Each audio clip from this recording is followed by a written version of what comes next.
In today's video, I'm going to teach you how to make API calls in make.com. If you find this useful, consider subscribing and liking the video. Let's dive into the fascinating world of API calls using the make.com platform. You might wonder why making API calls is essential. Well, it's because the Make an API Call feature acts as a gateway to API endpoints that aren't included as standard modules in make.com. This functionality offers a significant advantage. It allows you to connect to new endpoints as they are released by various applications. Essentially, you're not held back waiting for the Make team to develop new modules. You can start using the latest API endpoints right away. For those of you who utilize popular apps like Shopify, Airtable, Google Sheets, Twitter, and Slack, you're in for a treat.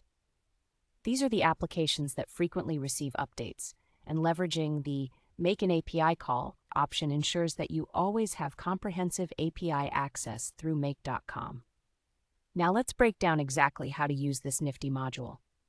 The primary purpose of the Make an API Call module is to enable you to make requests to an API. To get this going, you'll need to familiarize yourself with a few critical data points you'll need to input.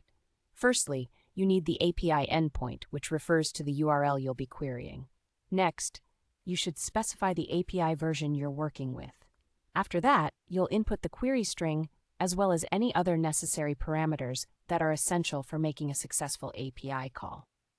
Now you may be wondering, where do I get all this information? That's where API documentation comes into play. Each API typically provides an extensive documentation guide that indicates what you need to enter into those fields to make a successful call. Let's look at a practical illustration with the Shopify API. Suppose you want to retrieve a list of orders from your Shopify store using an endpoint that's not available in make.com as a module. The endpoint for this action allows you to call a specific URL. You would set it up like this. For the URL, you would enter orders.json. You will also need to define your request method type, which in this case is GET. Next, for the query string, you would have something simple like key equals status with a value of any. This will allow Shopify to return all orders, regardless of their status.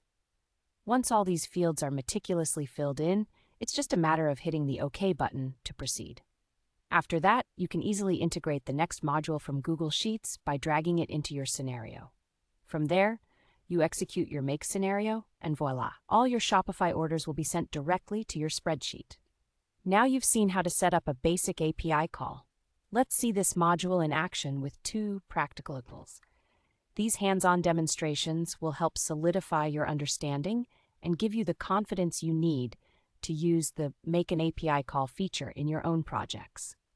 So get ready to enhance your workflow with these skills, and stay tuned for more insights in the next parts of this series.